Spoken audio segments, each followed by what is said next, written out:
Hi everyone, welcome to Sunday School at Home. My name is Pastor Anne Marie and I'm from Christ Congregational Church, UCC in Brockton. And I am so excited to be here with you. Now in this unit of Sunday School at Home, we're going to be talking about Bible stories and science, which some of you know are two of my very favorite things. Now each week we'll hear a story and we'll do a science experiment. And together, we'll learn something about the world around us and about God. It's going to be awesome. You know, before we dive in, there's just one thing we have left to do.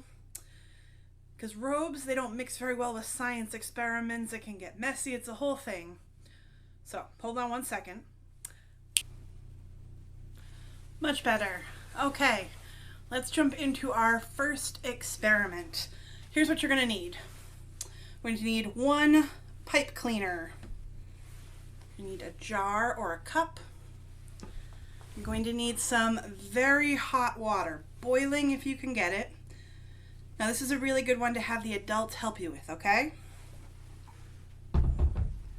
You're also going to need a pen or a pencil or kind of a stick thing that we can hang across the top of the jar.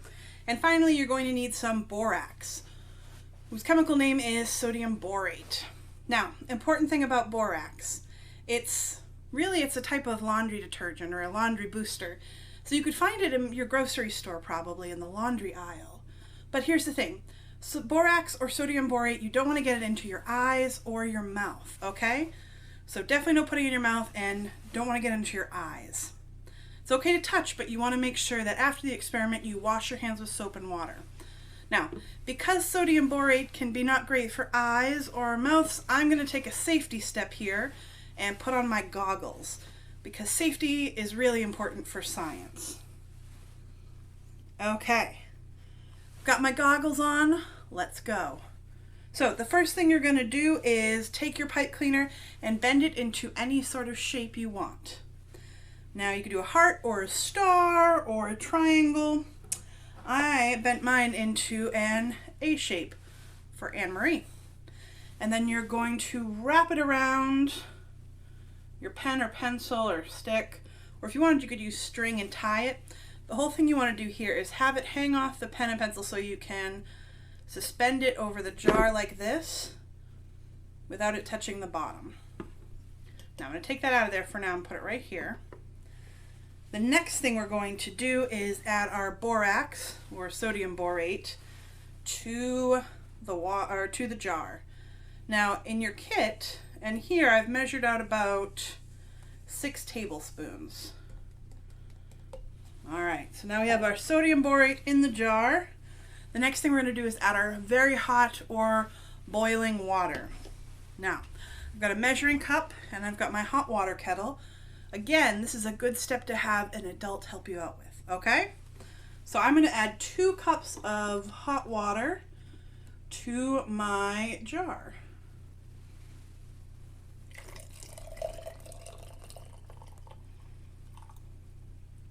That's 1.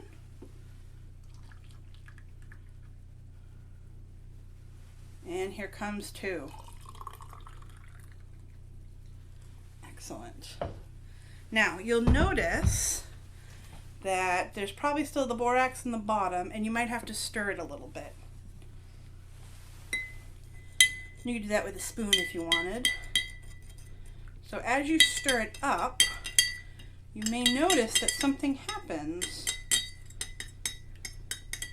and that eventually all of the borax seems like it goes away. Are you noticing that in yours too? Now, here's the thing, it's not really gone away. It's just dissolved into the water. So we poured the borax crystals in, and then when the hot water came in, all of those water molecules were moving around real fast, and all of the sodium borax started to dissolve, which meant it entered into the solution and was bouncing around with the water molecules. Now, which means it's still in there, it just looks like it's gone. So the next thing we're going to do is put our pen hang it right over the top of the jar and put our pipe cleaner in whatever shape we've bent it into our solution. Okay, so now here comes the really hard part of this experiment. We have to wait. So while we wait, I'm going to defog these goggles. There, that's a little better. I can see you now. And while we do that, we're actually going to have to wait a little bit longer. This is the kind of experiment you're going to want to wait a couple hours, maybe even put it on a shelf and let it go overnight. Now, while we're waiting for this experiment and the water in it and all of that to cool down, why don't we go check out our story for today? Hi everyone. I thought this might be a little more comfortable for our story. Now today we're going to hear a story about one of Jesus' disciples whose name was Thomas. Now if you want to read about the story in your Bible, you can find it in the Gospel of John, chapter 20, verses 19 through 29.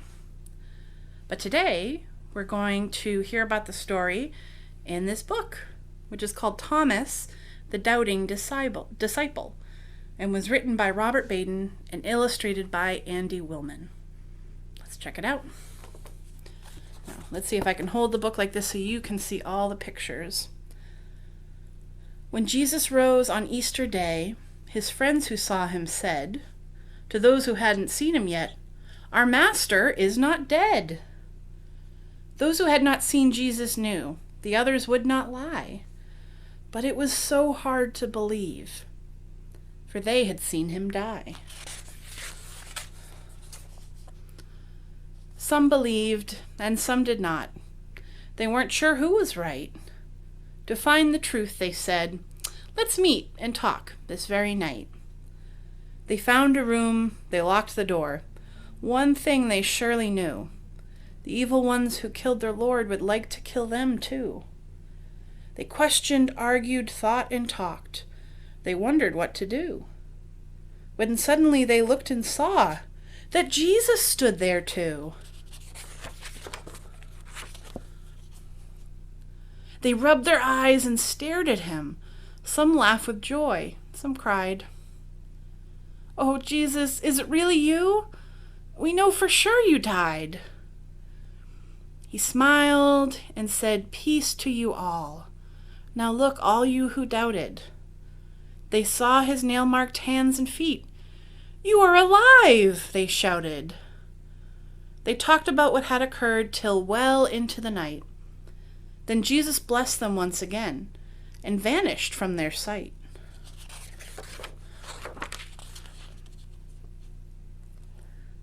Since Thomas, once one of Jesus' friends, had missed his master's visit, the others cried, "He lives! It's true!" But Thomas just said, "Is it? Unless I see and touch his wounds, made by the nail and spear, I won't believe what you had said. It's just not enough to hear." The following week, with Thomas there, they met and locked the door. And once again the Lord appeared, just as he had before. He blessed them, came to Thomas, and showed his wounds to him and said, "I know that for yourself you need to see that I'm not dead."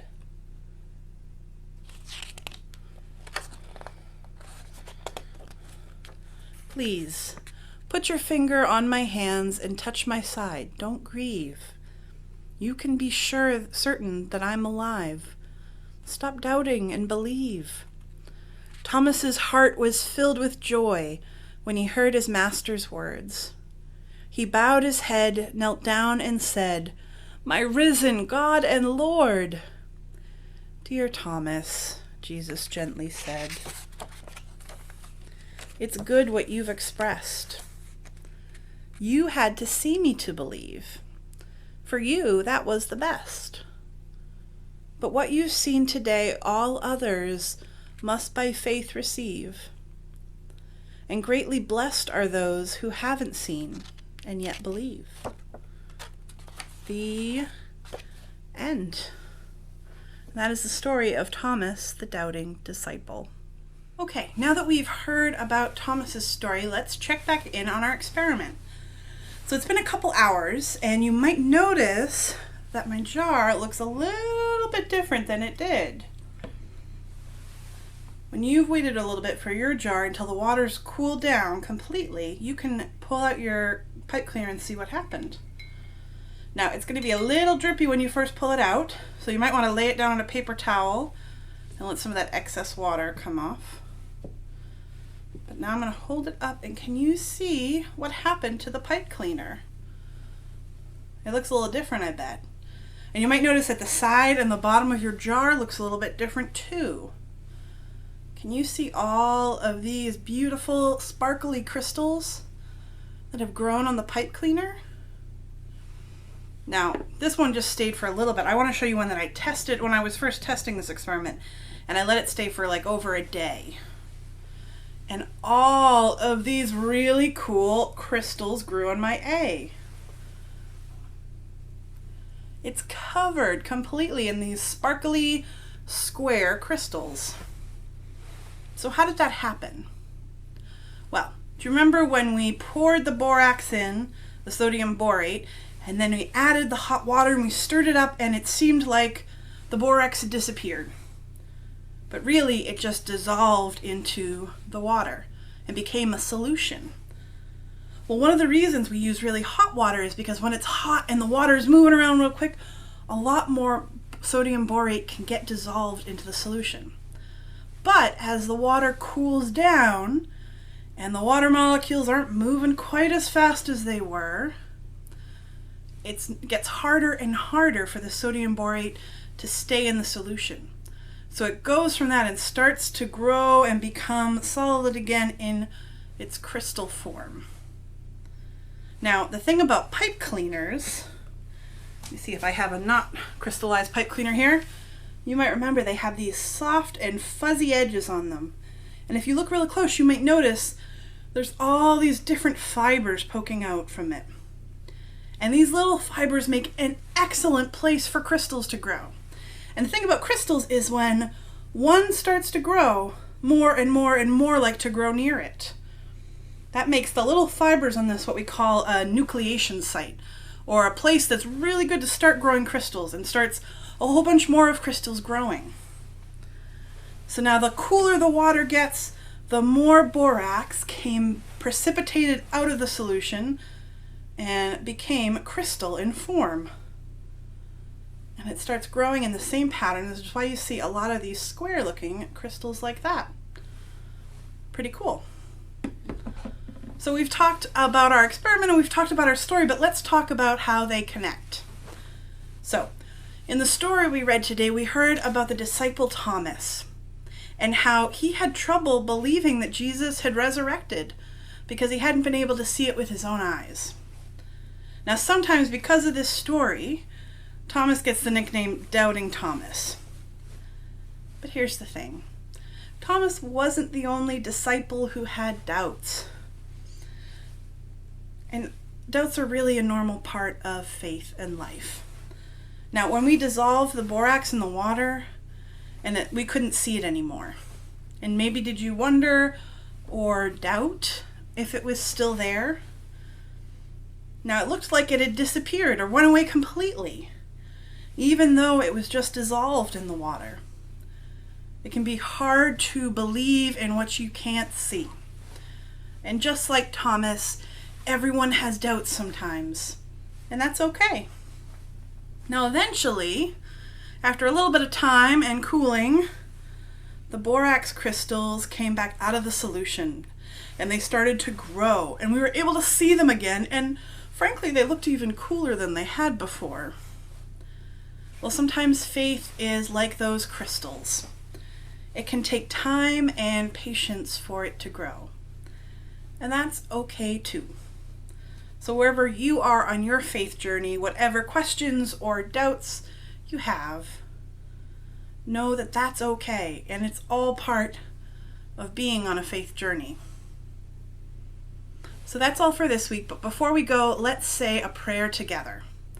So take a deep breath, feel your feet firmly on the floor. You can close your eyes if you want, or put your hands together, whatever helps you get into a prayerful space. Loving Creator God, Thank you for loving us when we believe and when we doubt. Guide us as we explore and learn more about you and your amazing creation. Amen. So friends, we'll be back next week with another story and another experiment. Until then, be well. Bye-bye.